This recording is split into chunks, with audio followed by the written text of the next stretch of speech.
Glória a Deus, eu convido vocês a abrirem a sua Bíblia, se colocar de pé mais uma vez. Abram em Marcos, no capítulo 1, no versículo 14 ao 20, nós vamos estar lendo. Amém? Antes nós vamos orar. Senhor meu Deus, eu te agradeço pela oportunidade, Senhor. Te agradeço por cada irmão que está aqui. Te agradeço porque a Tua palavra é ouvida, a Tua palavra ela é aplicada às nossas vidas. Obrigado, Senhor, por tudo. Fala conosco, Senhor, que não seja a minha boca, mas seja o Senhor. Que o Senhor ministre a cada um aquilo que o Senhor tem colocado ao meu coração, Senhor. Pai, no nome de Jesus, que nós possamos crescer cada dia mais no conhecer da Tua palavra e entender de Ti aquilo que Tu queres para nós. Porque cada vez que nós falamos da Tua palavra, algo diferente acontece na nossa vida. Muito obrigado por essa oportunidade, pela oportunidade de nós sermos livres, Senhor. Nós estamos livres aqui, Senhor. Ninguém nos impede de estarmos ouvindo e falando da Tua palavra. No nome santo de Jesus, obrigado. Amém. Então, Marcos 1, do 14 ao 20. Amém? Depois que João foi preso, Jesus foi para a Galileia, proclamando as boas novas de Deus. O tempo é chegado, dizia ele. O reino de Deus está próximo. Arrependam-se e creiam nas boas novas. Andando à beira do mar da Galileia, Jesus viu Simão e seu irmão André lançando redes ao mar, pois eram pescadores, e disse-lhes: sigam-me e eu os farei pescadores de homens. No mesmo instante eles deixaram as suas redes e os seguiram. Indo um pouco mais adiante, viu num barco Tiago, filho de Zebedeu, e João, seu irmão, preparando as suas redes. Logo os chamou e eles os seguiram, deixando Zebedeu, seu pai, com os empregados no barco. Amém? Essa semana eu estava... Amém? Podemos assentar? Glória a Deus. Essa semana eu estava meditando sobre essa palavra e eu perguntava ao Senhor, Senhor, o que é que... Nós estamos entrando numa época agora de Páscoa, uma época da ressurreição de Cristo. E o que o Senhor tem para falar conosco em uma época em que nós começamos a fazer esta reflexão sobre esse momento tão importante? Sobre a vinda do nosso Jesus, sobre o que Ele fez na terra e nos seus últimos momentos, o momento que Ele morreu e no momento em que Ele ressuscita. E eu comecei a meditar nessa palavra e Deus começou a colocar no meu coração sobre a questão dessa redenção e dessa salvação que o Senhor tem para nós. Mas ao mesmo tempo eu ficava falando, Senhor, como nós, e nós como igreja, como nós estamos nos preparando para isso, como nós estamos olhando para este momento. Porque no mundo todo cristão nessa hora tem o seu foco ou a sua visão focada para esse momento, o momento da ressurreição. E nós como igrejas não é diferente. Nós estamos olhando para isso. Estamos preparando aí a nossa cantata de Páscoa, musical de Páscoa, onde será falado muito sobre isso. E hoje entrando nessa questão da ressurreição de Cristo, eu falava, Senhor, o que o Senhor tem para nos mostrar? E mesmo nós nos preparando com essa cantata e com todas essas canções, há algo mais que reflete na nossa vida quanto à questão de simplesmente lembrar, porque todos fazem isso. Chegam nesse momento, todo mundo começa a ter aquele sentimento de Páscoa. Para os que são cristãos vão realmente ver a questão da ressurreição de Cristo. Para aqueles que não são, vão simplesmente comprar seu ovinho da Páscoa e está tudo feito, beleza, os filhinhos vão estar felizes com o seu chocolate.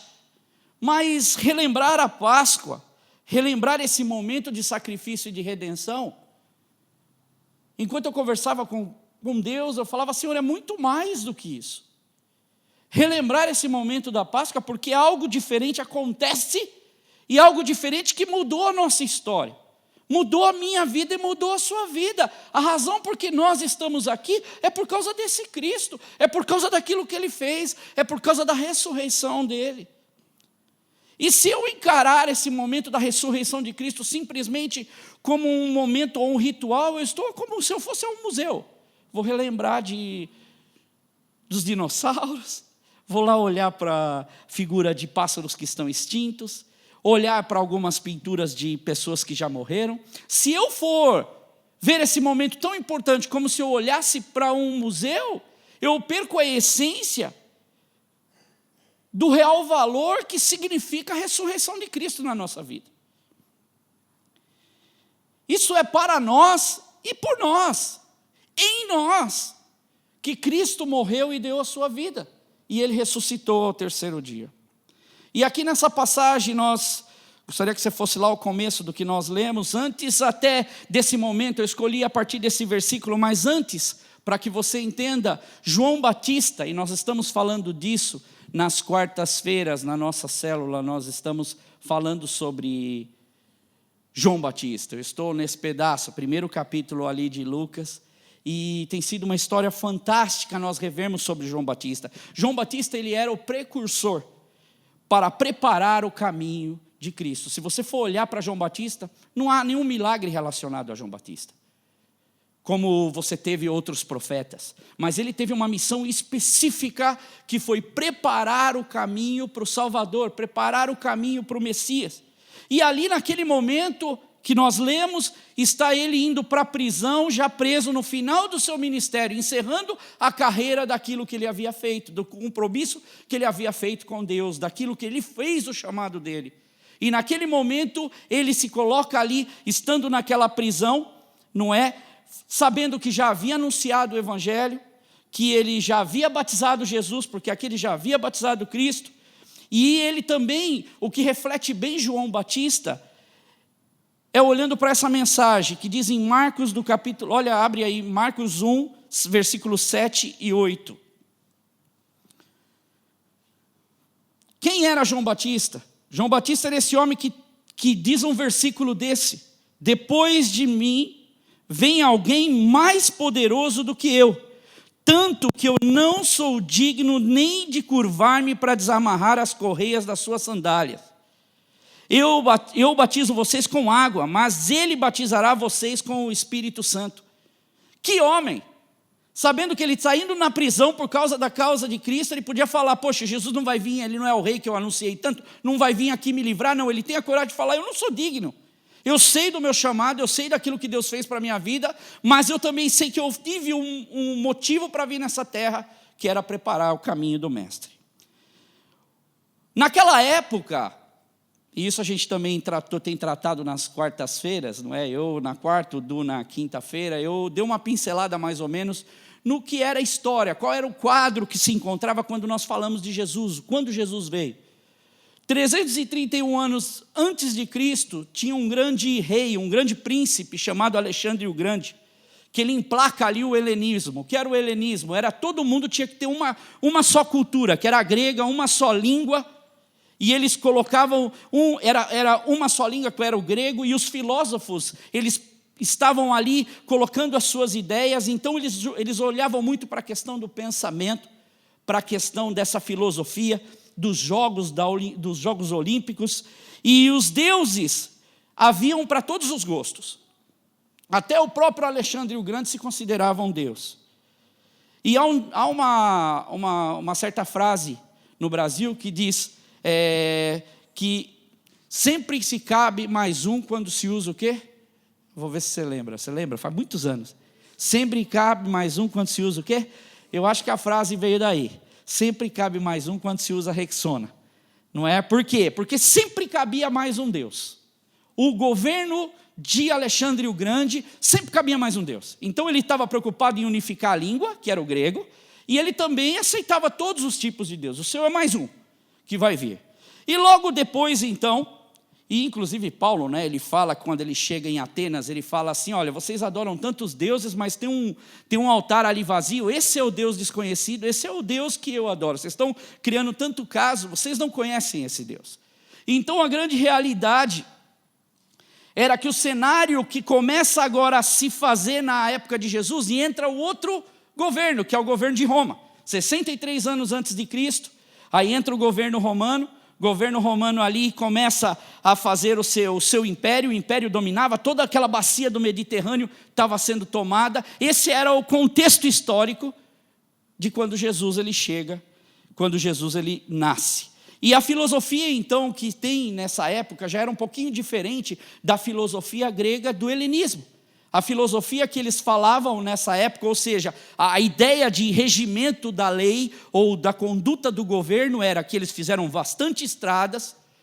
Eles também tinham, por exemplo, o imperador como uma divindade, então os Césares, e o judeu continuava fixo naquela questão religiosa e esperando o Messias, mas olhando e seguindo as leis.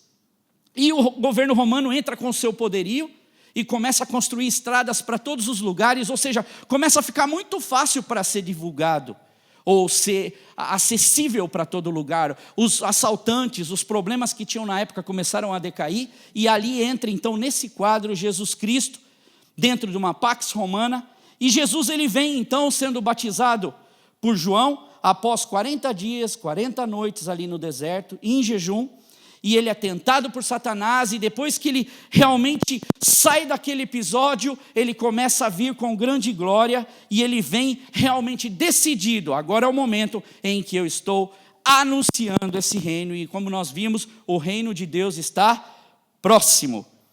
Quando Jesus se refere ao reino de Deus estar próximo, ele não se refere ao reino que talvez vai vir, como a gente olha às vezes para o Apocalipse, talvez num determinado momento futuro, o reino de Deus virá, ele está anunciando a vinda dele. Não, ele está falando o reino de Deus está perto. Em que sentido? Ele está próximo, ele está ao alcance de todos. E ele diz, arrependam-se, ou seja, creiam, mudem de vida, tomem uma atitude diferente, pelas boas novas que nós estamos pregando. Então esse era o contexto quando Jesus chega. E ele então vai ali, se dirige ao mar. Aqui no capítulo de Marcos, ele não é muito detalhista, ou seja, na questão do que aconteceu naquele momento. Mas se você for em Lucas, Lucas era um médico, então por ser médico ele já é um pouco mais detalhista naquilo que ele escreve, porque você não vai no médico, não é, e vai esperar do médico qualquer coisa. Você espera que o médico te fale alguma coisa que você vá ter solução para o seu problema. E aqui você vê, na perspectiva de Lucas, ele diz que Jesus estava chegando ali, então, ele estava começando a pregar para a multidão estava apertando Jesus, ao ponto que ele começou a entrar para o mar da Galileia, ele começou a entrar ali pelas águas. E aí ele vê 2 barcos e ele fala assim para Pedro, posso usar seus barcos para continuar pregando? E aí ele leva os barcos, entra no barco, todo mundo conhece essa passagem, e ali ele prega a multidão. Terminando isso, ele fala para Pedro, olha, vai lá e joga, vamos lá mais para o fundo e joga as redes no mar. E aí Pedro então pega, mestre, mas nós fizemos isso a noite inteira e não pegamos nada, mas sobre a sua palavra eu vou obedecer o que o senhor está falando e eu vou jogar. E eles jogam e é uma pesca maravilhosa. E naquele momento então Jesus, ele está olhando ali, ele vê aqueles pescadores, então é nesse contexto que nós lemos de Marcos, aonde Jesus chega para eles depois de tudo aquilo e fala, vem, me segue, porque eu vou fazer vocês pescadores de homens. Eu vou fazer de vocês pescadores de vidas. E aí eles seguiram um pouquinho mais para frente, depois de falar com Pedro e André, que era o seu irmão, eles largaram tudo. Ele vai mais adiante para Tiago e para João, que eram filhos de Zebedeu, e faz a mesma coisa. Ele fala, larga tudo o que vocês estão fazendo. Largam todas as coisas e me sigam. Não foi de supetão. Foi algo que eles viram algo em Jesus. Eles viram que havia autoridade em Jesus. E eles sabiam que era o momento, e eles largam tudo, eles largam os funcionários do pai, ali era como uma companhia pesqueira ali, daquela região. E eles largam tudo então, e seguem à frente, seguem para o chamado de Jesus.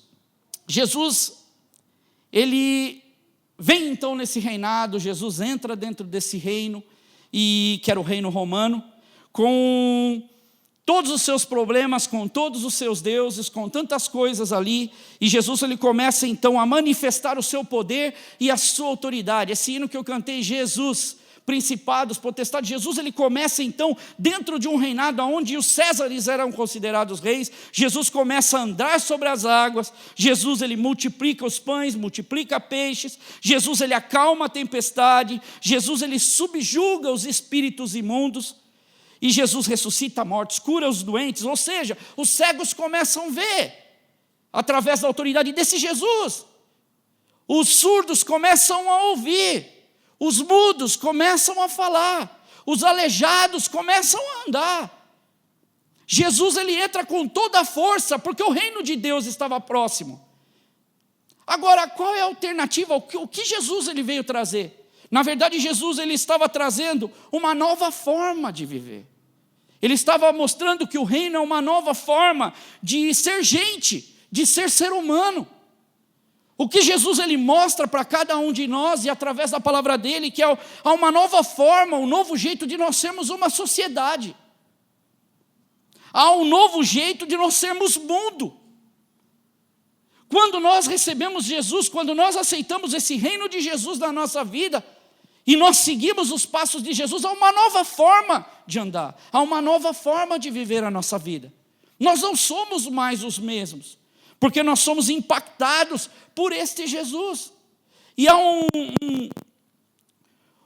um escritor cristão, chama Rob Bell, e eu achei muito interessante o artigo que ele escreveu sobre Jesus, e ele diz o seguinte, que o reino de Deus, ele é muito simples. O reino de Deus, ele é muito eficaz. Se você fosse definir o reino de Deus, como que você definiria esse reino? Qual é o reino que Jesus está propagando? Eu te dou a oportunidade para você pensar. Como é que você definiria? O que é o reino de Deus? Esse reino que Jesus disse está próximo. Que reino que é? Deus vai descer da glória, vai vir Deus aqui. Qual é o reino? Que reino é esse? Qual é esse mistério? E Robert Bell, ele tenta ir de uma forma no livro dele bem simples, de falar sobre qual é o reino. E ele diz o seguinte: o reino de Deus é todo o ambiente onde acontece aquilo que é normal. Aí você fala, como? O reino de Deus é todo o ambiente onde acontece aquilo que é normal. Ou seja, aonde um pai, ele trata o seu filho como um pai deve tratar o seu filho. Aonde o seu filho é bem tratado, ali está o reino de Deus.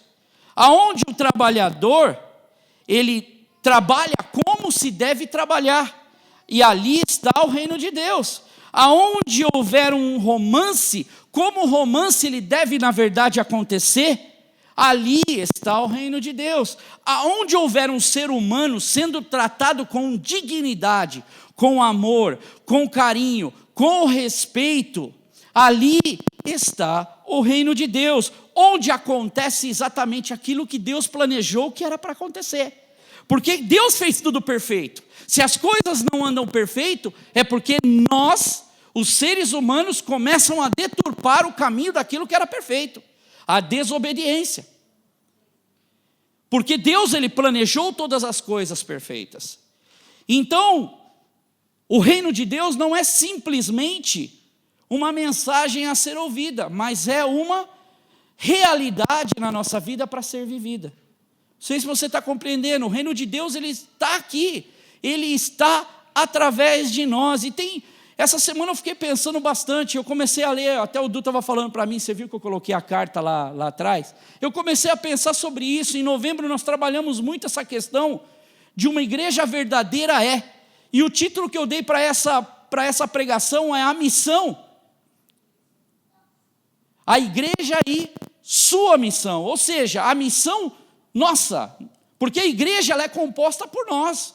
Qual é a nossa missão de verdade? Quando nós olhamos para essa ressurreição de Cristo, para um momento em que chama-nos a ideia ou a nossa mente para algo diferente, e eu comecei a ir pesquisar e eu comecei a olhar cristãos no mundo, cristãos, e saiu uma pesquisa, veio no meu e-mail, uma pesquisa do ano passado, de 2015, fechou 2015, sobre a questão de missões. Saiu 5 países top, que passam por necessidade, ou seja, cristãos que estão lá no meio, esse reino de Deus de qual nós estamos falando, porque nós temos a comodidade de escolher. Olha, hoje eu vou na igreja, hoje eu não vou. Esses cristãos, eles não têm a oportunidade que nós temos. E por exemplo, quarto lugar, está só para a base de dados nossa, quarto lugar está o Afeganistão, onde não há igrejas visíveis, e os que dizem ser cristãos enfrentam a hostilidade do povo islâmico. Você vê a dificuldade que esse povo, chamado Reino de Deus, enfrenta nesse lugar. Onde, recentemente, 4 trabalhadores que estavam lá, cristãos, acabaram sendo mortos. Terceiro lugar, a Eritreia. Sabe onde é a Eritreia? Já ouviu falar na Eritreia? Eritreia é na África. Se eu não me engano, perto do Sudão, por ali. Então, a Eritreia, o governo do país vê os cristãos como espiões que vêm do oeste, ou seja, para ir contra o governo. Então, muitos pastores, líderes, o que eles fazem? Eles pegam esses cristãos, colocam dentro de containers de navio e deixam ao dia, debaixo daquele sol africano. E os que sobrevivem, sem julgamento nenhum, eles mandam para que esses cristãos eles acabem sendo feitos como trabalhadores de trabalho forçado, escravos. Esse é o terceiro lugar. O segundo lugar é o Iraque. No Iraque, militantes islâmicos tomam conta da maior parte do país. Ou seja, obrigam a muitos que nem cristãos não são a vazar da região. Vai embora. E os cristãos, eles são obrigados ou a negarem a sua fé, ou a manterem firmes o seu posicionamento como reino de Deus. A igreja, uma igreja de 2000 anos praticamente, que havia no Iraque, uma igreja cristã colocada lá, com o evangelho de Cristo, já praticamente não existe, está extinta. Os cristãos têm de fugir para outros lugares. Eu li uma das matérias que, por exemplo, o Open Doors, ele tem umas pessoas que ficam como shelters, quando eles vão, por exemplo, para esses campos de concentração, estão no meio do caminho, eles colocam pessoas para poder dar direção, ajudar essas pessoas, porque eles não têm nem água para a caminhada deles. Em primeiro lugar, vocês têm ideia de qual é o primeiro lugar no top 5 de países perseguidos, ou seja, de cristãos que sofrem? Alguém arrisca? Quem? Arábia, China, está perto. Alguém tem alguma ideia? Coreia do Norte. Por 14 anos seguidos, a Coreia do Norte é o top 1 dos países perseguidos, aonde o governo considera os cristãos como inimigos do Estado. Possuir uma Bíblia coloca toda a sua família em perigo. Trabalhos forçados, o governo te vê como inimigo, você não consegue pregar. Nós estamos falando sobre o reino de Deus está próximo, o reino de Deus está aqui, mas muitas pessoas, para pregar esse reino de Deus, que para nós às vezes é cômodo, para eles é colocar a família em risco, é colocar toda a vida dele em risco. Mas mesmo assim, na Coreia do Norte, a igreja que é subterrânea, aquela igreja que vai crescendo a trancos e barrancos, e lá o que eles fazem? Eu estava lendo uma matéria e diz que a forma que eles têm, por exemplo, de propagar o evangelho é de pessoa para pessoa, eles não podem ter a Bíblia. Então a única forma que eles têm é de boca a boca. Então eles têm que decorar a palavra de Deus para poder passar para o outro, do outro eles não podem ter papel na mão, porque se eles forem pegos, eles estão fritos, eles morrem. Mas mesmo com tudo isso, a igreja cresce. A igreja vai seguindo. E em quinto lugar está o país que nós ajudamos. Qual foi o país que nós ajudamos? Síria. A Síria também sofre. E nós vemos agora, porque é o que mais passa. Os bombardeios, pessoas inocentes sendo mortas. E nós, ou seja, a própria Inglaterra agora está com medo. Eu falei isso em novembro passado. Está acontecendo. Porque agora o governo eles estão preocupados, porque qualquer pessoa pode pegar um passaporte europeu estando no país, por exemplo, numa Alemanha, em 3 anos, ou uma pessoa pode pegar o seu passaporte e de repente eles têm medo que seja um terrorista. Então não é fácil a nossa vida nesse mundo, não é fácil o reino de Deus, emplacar o reino de Deus, porque esse reino continua nos dias de hoje. Ele não parou com Jesus. Eu dei o exemplo de 4 dos discípulos que foram chamados, primeiros discípulos. 4. E esse discipulado, ou seja, esse chamado continua para nós. E eu achei oportuno, porque mexeu muito com a minha vida. A carta que nós recebemos, foi uma luta para pegar essa carta, né, né, Roy? Uma luta, chamando, ligando, e eles mandei a carta, mas a carta não chegava, enfim, a carta chegou, e eu quero ler para vocês. Porque, como igreja, essa ajuda, talvez, mediante uma igreja milionária e rica, pode não parecer muita coisa. Mas anunciar o reino de Deus e dar vida, que é a vida que Cristo trouxe para nós, é poder em cada mínimos detalhes, ou em cada coisas, nós podemos fazer a obra de Deus. Então ele diz o seguinte, eu queria que você prestasse atenção na carta dirigida para você, dirigida para nós como igreja. Queridos amigos da Baptist Link Church, obrigado por sua gentil oferta de 1.110 libras, para fornecer ajuda de emergência para as famílias na Síria. Com sua doação, somos capazes de fornecer cestas básicas de comida e itens essenciais para as famílias que estão em necessidade. Para os nossos irmãos e irmãs afetadas pela crise no Oriente Médio, o inverno pode ser um desafio enorme. Uma cesta básica de comida, nós tivemos aqui problema no HIT, 2 cultos, 2 domingos. Era um monte de gente reclamando. E aí ele continua a carta. No inverno passado, um dos nossos parceiros da igreja local escreveu sobre o tempo que ele deixou o seu escritório e encontrou um menino a recolher caixas de papelão. Eu parei, falei com o menino, e ele me disse que ele não tinha pai e que ele precisava das caixas, que era para aquecer o ambiente em que ele vive com seus 4 irmãos e sua mãe doente.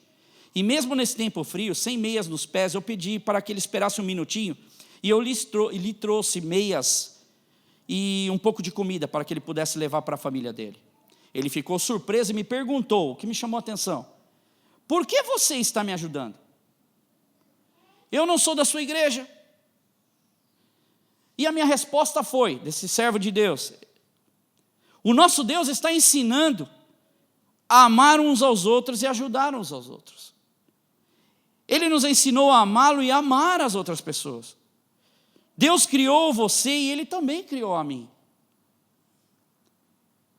Então não perca a sua esperança, mantenha a sua fé e ore. Deus vai ouvir e ajudá-lo.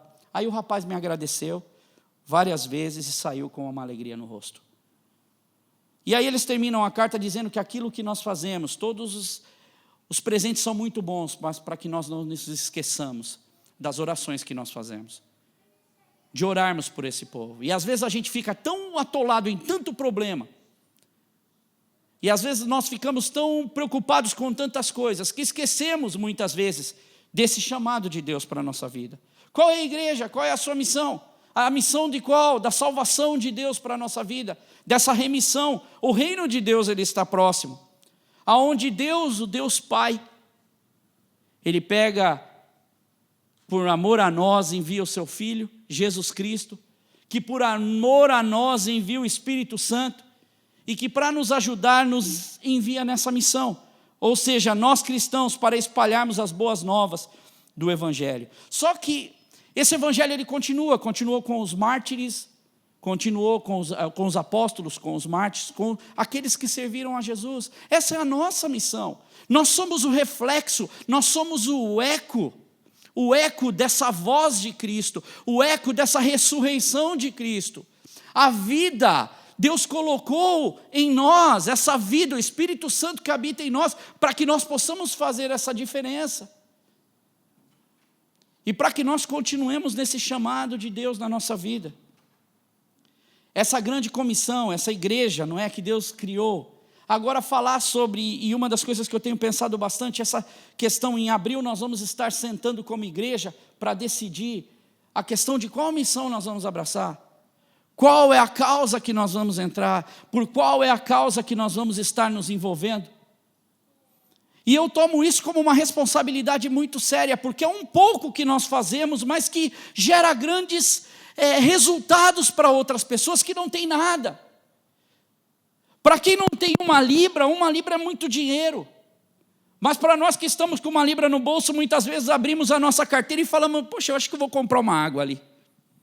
E ainda não vai nem no mercado, que paga metade do preço, 50 pi, não, é uma libra, para que eu vou andar no mercado? Eu compro aqui mesmo no indiano.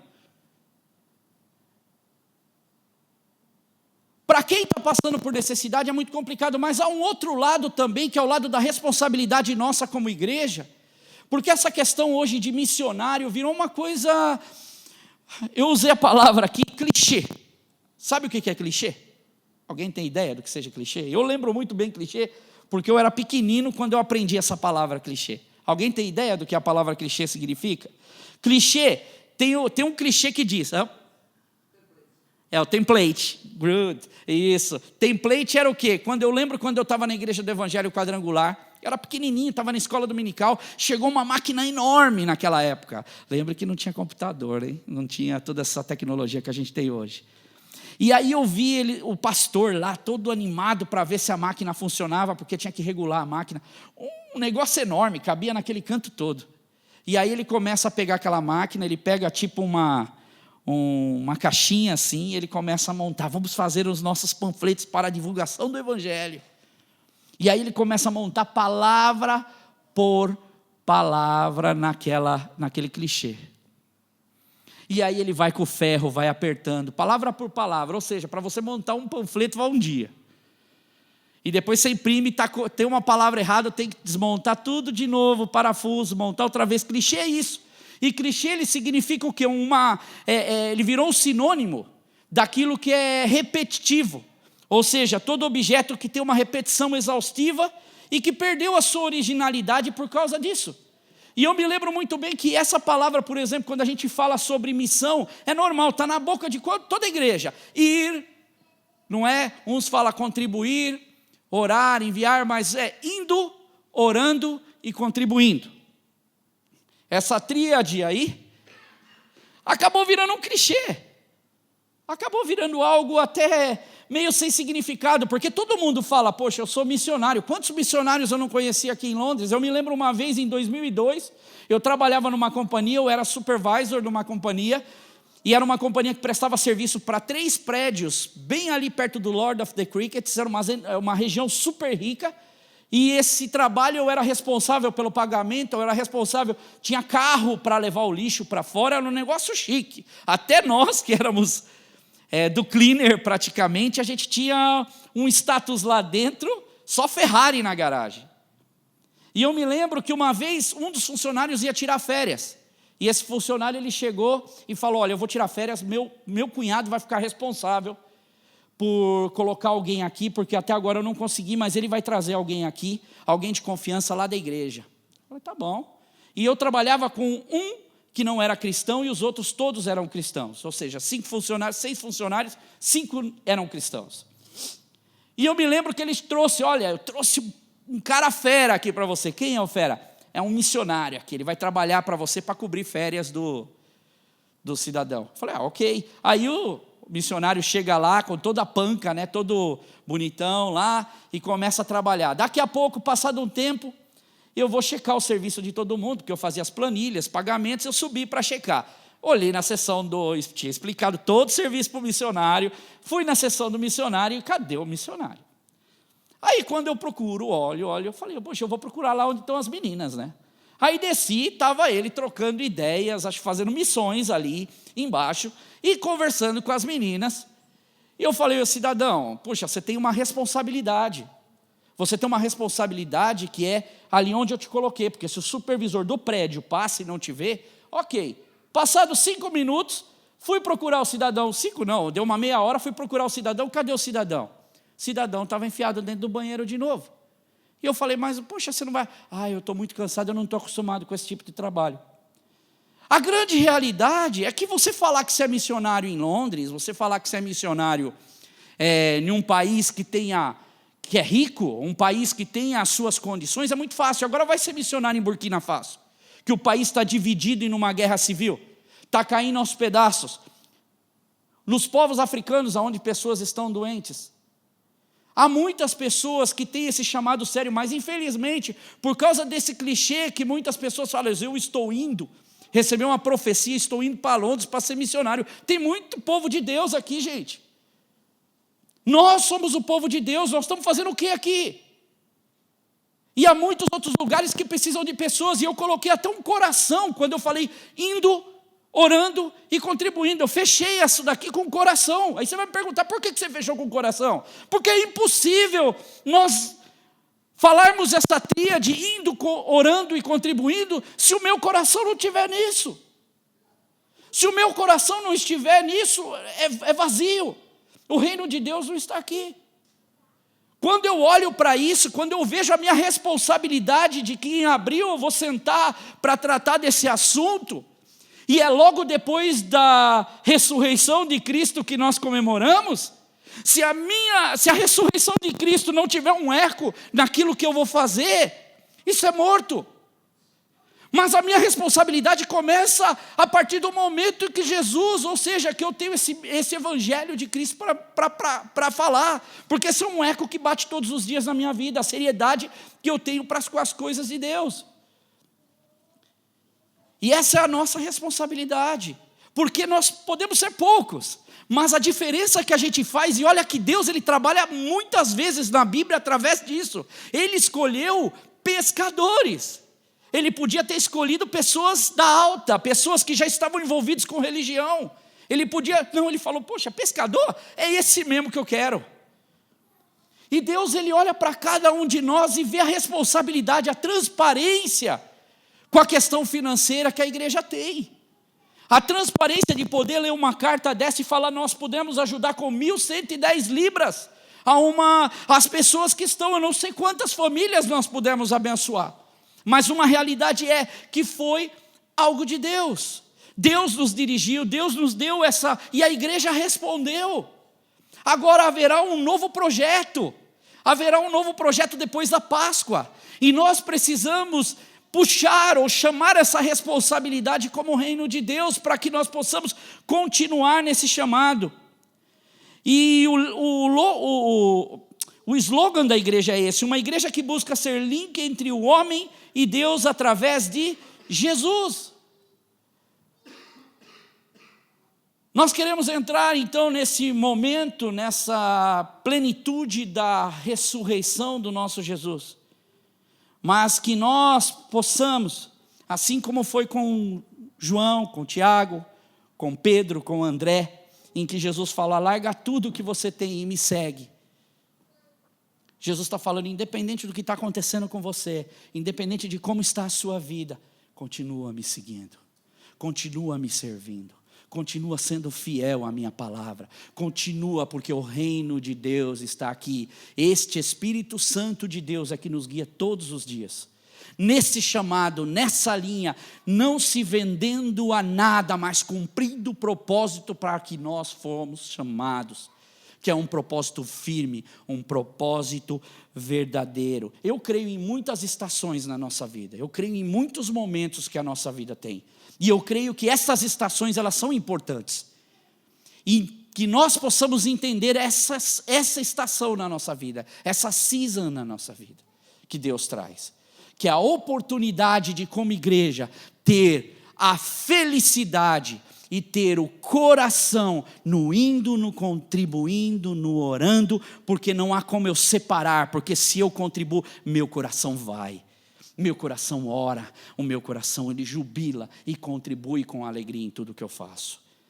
Que nós possamos realmente fazer como Rob Bell ele disse, não é? Que nós possamos ser como uma igreja que está servindo a Deus. E quando a igreja ela cumpre o seu serviço a Deus, ela traz o reino de Deus aonde ele deve estar. Porque a palavra de Deus, ela me ensina a ser um bom pai, ela me ensina a ser um bom servo, ela me ensina a ser uma boa pessoa. A palavra de Deus, ela nos dá todas as oportunidades para que nós possamos fazer a diferença. E que nós possamos colocar isso no nosso coração. E entrar para esse momento que nós vamos entrar sobre a ressurreição, sobre a Páscoa, esse momento lindo que nós vamos ter da cantata. Que Deus coloque no nosso coração cada dia mais responsabilidade, posicionamento, sensibilidade para entender os propósitos e os projetos dele. Que Deus possa abençoar a nossa vida. Quando eu falo a nossa, eu me incluo nisso. Que Deus possa nos dar condições, possa nos dar sabedoria para que nós possamos fazer aquilo que é correto, aquilo que é bom e aquilo que é agradável ao Senhor. Eu te convido você a se colocar de pé.